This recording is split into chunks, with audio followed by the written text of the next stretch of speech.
Salve pessoal, saudações tricolores, todo mundo feliz? Bem-vindos ao Leiteria do Castilho, casa e canal do Tricolor Raiz. Terremur. Hoje todo mundo feliz porque o Fluminense já conseguiu a sua classificação pelo menos para a fase de pré-libertadores, né, para disputar a pré-libertadores para chegar na fase de grupo, mas nós vamos chegar direto na fase de grupo. Eu acho que a gente chega direto no G5, mas o G6 é muito importante. Se o Cruzeiro vencer, estou falando se o Cruzeiro vencer, mas eu acho que quem vai vencer a Copa do Brasil somos nós. Mas de qualquer maneira, se nós vencermos, ou o Cruzeiro vencer a Copa do Brasil, o G6 vai ser aberto. Se nós vencermos, porque agora nós temos a garantia que estamos no G7. Então, se o Fluminense ou o Cruzeiro vencerem a Copa do Brasil, vai ter G8 e o G6 vai dar fase direta, vai dar acesso direto à fase de grupos. Porque o Brasil tem 4 vagas diretas para a fase de grupos e 2 para pré-libertadores. Aí ganha o campeão da Copa do Brasil, entra também, continua tendo o campeão da Copa do Brasil, os 4 primeiros e 2 na fase de pré-libertadores. Se o campeão da Copa do Brasil for um dos 4 primeiros, que é o caso do Cruzeiro, aí abre, ou dos 6 primeiros. Se o campeão da Copa do Brasil for um dos 6 primeiros, você abre o G7. Abre o G7. E entra quem? O campeão da Copa do Brasil, os 4 primeiros do Campeonato Brasileiro e 2 para jogar a pré-libertadores. Se for um campeão da Sul-Americana, for brasileiro, você abre o G8. Aí você tem, se o campeão, campeão brasileiro está entre os 4 primeiros, né? Mas o campeão da Libertadores foi entre os 4 primeiros, aí você tem o campeão da Copa do Brasil, o campeão da Libertadores, mais os 4 próximos na fase direta de grupo, mais 2. Já abre G8. Então, o fato de abrir, porque o Atlético Mineiro não caiu, senão ia ser G9. Iam ser 9, né? Mas então o Fluminense tem que ser pelo menos G6. Porque se ele ou o Cruzeiro vencerem a Copa do Brasil, o G6 vai direto também. Mas ontem nós jogamos muito bem. Falar isso hoje, eu falo agora rápido, eu quero falar da eleição. O Fluminense ontem jogou bem. Vai jogar o quê? Pegamos um time devastado, como diz o Vilela. Pô, o time estava devastado. O time do São Paulo, com toda sinceridade, existem times que a gente não nutre raiva. São Paulo é um deles. Eu gosto do São Paulo. Não é que eu goste. Eu não tenho nada contra o São Paulo. São Paulo, para mim, é um time bacana, é um clube bacana. Então, pô, ver o São Paulo ontem é óbvio, a gente quer ganhar de 10. São Paulo ontem levou a sorte monumental, talvez a sorte da vida dele. E nos 100 anos do São Paulo ontem teve a maior sorte nesse tempo todo, de não ter levado uma paulada de 2 dígitos. Porque foi 6. Mas o Canóbio perdeu 2 gols feitos, o Serna perdeu 2 gols feitos, o Martinelli perdeu 1 gol feito. São 5 chances. Sendo que as 2 do Canóbio e as 2 do Serna, puta, a do Canóbio, para mim, das 4 foi a pior. Porque ele recebe um presente do zagueiro, entra no goleiro e dá um canhão no travessão. O Serna entra sozinho e chuta no goleiro, 2 vezes. Depois o Canóbio faz a mesma coisa. Então, ontem o São Paulo não ter perdido de 10, mas foi muita sorte, mas muita sorte. E a gente jogou tranquilo, o Fluminense jogou tranquilo, de cara arranjou um pênalti, foi pênalti. O braço do cara estava longe do corpo. E esse gol também ajudou para burro o Fluminense. Então ontem ninguém jogou mal. O único cara que não pode ser avaliado ontem tendo jogado mal nem bem foi o Hércules, que saiu contundido logo de cara. Tem um que a gente pode dizer que não jogou grandes coisas em relação ao que a gente espera dele, o Lúcio. O Lúcio ontem não foi aquele Lúcio que a gente se acostumou a ver. Ele continuou tentando o jogo, porque o Lúcio não se esconde, né? Mas ontem ele errou sempre o último drible. pelo menos no segundo tempo, umas 3 bolas na metade final do segundo tempo, ele perdeu a bola no último drible. Quer dizer, em 2, se ele passa, ele estava na cara do gol. Mas jogou bem. O Serna perdeu umas bolas boas, mas o Serna, o Bagre, ele sempre deixa dele, fez assistência.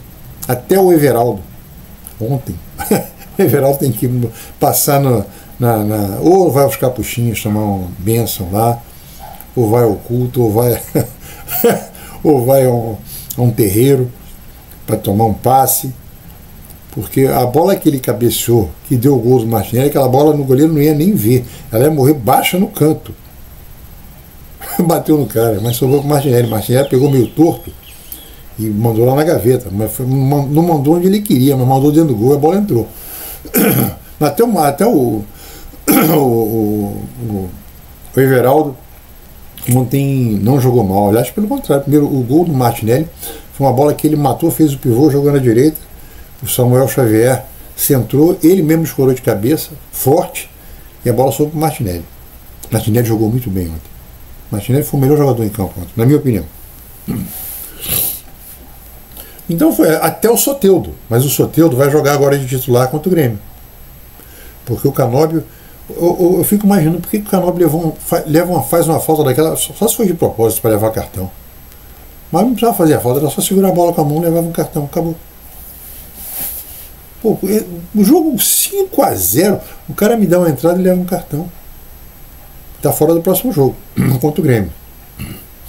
Vai ser uma coisa boa, vai entrar o Soteldo. Porque a gente tem essa raiva do Anão de Jardim.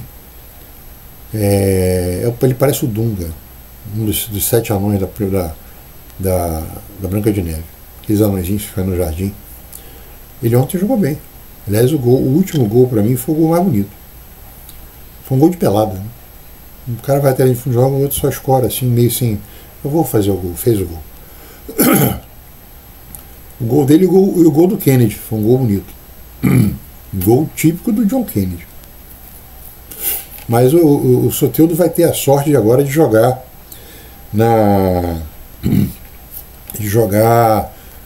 titular agora. Eu acho que o Fluminense tem grande chance do cara explodir agora. O Soteldo não é mau jogador. A gente tem raiva do Soteldo pela contratação dele, pelo salário dele, para ele chegar machucado, para não jogar porra nenhuma até hoje. Mas desde quando jogou contra o Vasco, ele vem se apresentando bem. E é uma solução ter esse cara bom. Bem. Porque é um jogador rodado, é um jogador que você pode falar o que você quiser dele, não suporta o cara é baixinho, tudo bem. Isso você pode falar. Agora dizer que o cara é ruim de bola, não é não. O cara não é ruim, não. O cara é bom. Não é craque, mas é bom jogador. Mas foi isso, do Samuel Xavier tranquilo, o Freitas sai, podem falar o que quiser do Freitas, mas o Freitas sai jogando aquelas bolas longas do Freitas para as pontas. Pô, o cara tem um dom para fazer isso que é espetacular, cara. Chutou até para gol ontem, o Freitas ontem pegou um canhão para gol. Mas até o René jogou direito ontem. Então foi um jogo tranquilo, que o time do São Paulo realmente deu pena. Um time que não fez nada. E outra coisa, além de não ter feito nada, não bateu, não fez cera. Isso é uma coisa que tem que se elogiar. Isso chama-se fair play. Os caras não bateram, fizeram 10 faltas o jogo inteiro. Então eu acho que foi os caras foram decentes pra caramba. E a torcida do Fluminense ficou toda feliz, está classificado. E como eu falei antes do Fla-Flu, o jogo mais difícil é o próximo. Se a gente passar pelo Grêmio, o Fluminense está no G5. Mas eu já ouvi ontem, já li isso ontem. Podem entregar a taça da Copa do Brasil para o Fluminense. Pô, o cara que fala um negócio desse, ele é doente, falando sério. É doente. O cara escreveu isso sério. Pode entregar. Pô, estão pensando que o jogo do Vasco vai ser fácil? O Vasco mesmo ferradão lá atrás, correndo um risco de brigar na última rodada para não cair. Porra, o Vasco será um jogo dificílimo. Para quem tem a minha idade, ou até um pouco mais novo que eu, para quem tem 55 anos de idade, e foi ao Maracanã, 55? Mais ou menos, tivesse 15 anos em 1975, 76, o Fluminense para jogar a final, o Dorval fez o gol de cabeça no último minuto da prorrogação. Estava comentando exclusivo outro dia com um amigo, que falou que foi esse jogo, eu falei assim, também fui. O Fluminense era para ser campeão no final do segundo turno. Aí o Vasco jogou, o Vasco estava uma porcaria de time, o Vasco jogou pra caramba, nós demos, foi 2-2 o jogo. Pô, foi uma alegria quando o jogo terminou. Foi uma alegria quando o jogo terminou. Aí vai ter um terceiro jogo. Acho que o terceiro jogo, inclusive, foi virada do ano, virou o ano para jogar a final. Aí foi 1-0, um gol na prorrogação, no último minuto da prorrogação. O time do Fluminense era máquina. Os 11 jogadores titulares eram na seleção brasileira e mais uns 4 no banco também eram. Então agora pode entregar as taças. O cara falou isso sério, cara. É um doente. É um doente. O cara que escreve isso é doente. Pô, como é que vai entregar? Vai ser um jogo duro pra cacete passar pro Vasco. Olha, daquelas sensações de torcedor. Talvez pelo Vasco ser um time carioca, né, um clássico regional, um clássico daqui do Rio, eu acho que vai ser mais difícil o jogo. Espero que não, espero que seja uma enfiada que nem foi ontem. Mas vai ser um jogo mais difícil do que o jogo se a gente for final com o Cruzeiro. Eu espero que seja o Cruzeiro. O nego está falando só do Cruzeiro, mas o Corinthians é um time muito desagradável em mata-mata. A gente sabe bem disso. Mas é isso, agora vamos falar do principal, a eleição.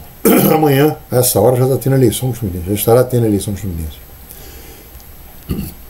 Eu espero que o Arraes vença. Espero sinceramente que o Arraes vença. Embora eu acho que o Arraes não vai vencer. Acho que o Mário vai... Mas quando eu falo Montenegro, vai falar do Mário, não é falar do Montenegro. É o Mário. Acho que o Mário vai ganhar tranquilamente. O Arraes gastou uma fortuna nessa eleição. Mas não sei o que falta. Falta alguma coisa. Eu espero você, meu amigo, que vai votar amanhã, porque não tem desculpa de voto online para quem mora no Rio de Janeiro, para quem mora no Grande Rio e é tricolor de verdade. Pega o carro, Uber, metrô, trem, VLT, o que for, BRT, vai votar. De preferência, vota no Arraes. Porque o Arraes tem gente apoiando ele que nunca fez parte, inclusive, da direção do Fluminense. Isso aí já é um ponto a favor. Embora eu falando com sinceridade, não sei se o Arraes vai ter pique para aguentar o vulcão que é o Fluminense. E se ele vencer e vier a fazer o que ele prometeu, eu não sei se ele aguenta o vulcão em erupção. Porque se ele abrir as contas do Fluminense como ele prometeu que vai abrir, e se ele vencer, eu quero ver. Porque vai ser o Vesúvio explodindo. Jogando lava para tudo que é lado. Mas eu espero que ele vença amanhã. Sinceramente. Você acha que ele vai vencer? Não. Acho que não vai vencer. A máquina do Mário está muito forte. Por outro lado, também, isso não quer dizer que a SAF vai ser aprovada. Saiu, anteontem e ontem saiu. Eu fico rindo dos bobos que falaram comigo, os bobos tricolores. Os bobos me lixando. Que falaram eu falei, o Botafogo vai explodir. Você se lembra que semana passada eu falei assim, eu era para botar o SAF parte 2. Não coloquei porque um amigo meu botafoguense falou assim, porque pode ter mudanças. Anteontem e ontem explodiu. Botafogo, futebol e regatas, que tem 10% da SAF, né? Tá lá entrando, não pode vender jogador, tem que saber para quem que vai vender, quanto é que vai entrar. A briga tá feia. O Botafogo tá andando numa pinguela, e lá embaixo ele tá andando numa pinguela a 10 mil metros de altura. Se cair, morreu. Então o negócio tá feio no Botafogo. Eu falava, não vai dar nenhuma SAF, as duas únicas SAFs que podem dar certo, e para ficar certo vai demorar 20, olha o que eu estou falando, 2 décadas, está gravado aqui, 2 décadas, Cruzeiro e Atlético Mineiro. Por quê? Porque esses dois, os donos das SAFs são cruzeirense e atleticanos, sendo que a SAF do Atlético tem 4 caras, os 4 sócios, são os 4 R's, né? É o Rafael Menin, o Rubem Menin, pai e filho, dono da CNN, dono da MRV, dono do Banco Inter, dono da Rádio Itatiaia, dono de um outro jornal que eu esqueci o nome, quer dizer, os caras têm grana. O outro é dono da maior rede de hospital de Minas. E o outro é dono da... esquecido que o cara é dono. E esse já foi, esse que eu não esqueci o nome, que ele é dono, ele já foi presidente do Atlético. Então todo mundo ali é conselheiro, então os caras veem o melhor para o Atlético Mineiro. Essa SAF que vai pegar o Fluminense aí, se pegar essa tal da Azul, falei e vou repetir agora, se chamarem os 40 caras que são os principais, escala o time campeão da Libertadores da América de 2023. Uns 2 ou 3 só vão escalar, certo.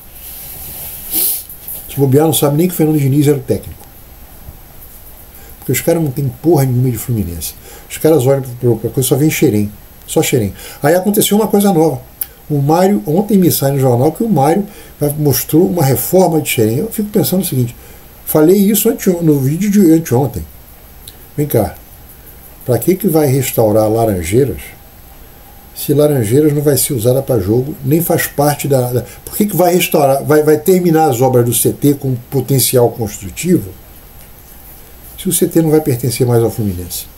Aí o Mário ontem vai, cara, aquele jeitão de Mário, né? Só me lembro do príncipe do príncipe naquele negócio da portuguesa. Ele vem, mostra Xerém, vem cá, Xerém vai 100% para o Azul, se for virar SAF. Por que o Fluminense vai fazer uma obra de 15 milhões em Xerém? Pra quê? Não são eles que tem que fazer, porra? Você vai dar um negócio para eles, ainda vai fazer a obra para eles, você vai deixar de ser dono? Você vai fazer uma obra no CT, vai terminar lá o hotel do CT, etc., bonitinho, bacana, e os caras são donos? São os bilionários. O dono do BTG é um dos 3 maiores do Brasil, um dos 3 caras mais ricos do Brasil. E você vai fazer obra para ele usando o potencial construtivo do Fluminense? Vai a merda, porra. Tem algo errado nisso aí. São essas coisas que não acontecem no Fluminense, não aparecem. Por que vai fazer obra em CT? Quando o CT vai passar para, se houver a SAF, tem 50% de chance, pelo menos, de ir para o CT. Embora o Mário vencendo as eleições, como é o que parece que vai acontecer, alguns falam em capote, alguns falam que vai ser um capote. Isso não garante nada da SAF. Nada.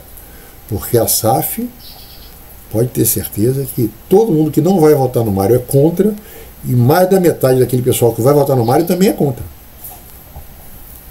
Podem ter certeza disso. Aí a campanha tem que ser violenta. Não, com essa SAF aí não pode ter. Se é para vender o Fluminense, vem direito. Não para vender por menos de 50 milhões de dólares. Olha, quero vender o Fluminense. Quanto é que você vai entrar aqui? Olha, para aportar aqui, vamos colocar aqui pelo menos 1 bilhão. 1 bilhão, eu tenho que entrar aqui 1 bilhão fora a dívida, vai pagar a dívida. Quanto é que vale Xerém? Vale 50 milhões de dólares? Não ferra, pô. Mas é isso, eu acho que amanhã é importante você, tricolor. Como diz o Nelson Rodrigues, os doentes, os defuntos, os mortos, se levantam das tumbas, das macas do hospital e vão votar, de preferência no Arraiz. O Arraiz vai fazer o Laranjeira 21, esquece, ele nem sabe, que ele não quis conversar com a gente sobre o Laranjeira 21. Quando falou do projeto Laranjeira 21, eu vou ver o projeto, não vai ver nada. Tanto que a primeira coisa que ele falou é usar o potencial construtivo para fazer um estádio de 6 mil lugares. Ou seja, a mesma coisa do Mário. A mesma coisa do Mário. Mas eu acho que prefiro votar nele, que é um cara que está comprometido com outras coisas que o Mário não está mais. Isso não quer dizer muita coisa, que o Mário, durante 3 eleições, falou que ia fazer o voto online. Não fez, né? O Arraiz já falou que vai fazer o voto online logo de cara. Você acredita? Sei lá. Não sei. Mas eu prefiro que votem nele do que votem no Montenegro. Falou? Saudações tricolores, bom voto. Você que vai votar amanhã, vota no Arraiz. Pelo menos para a gente ver se vai ter uma mudança.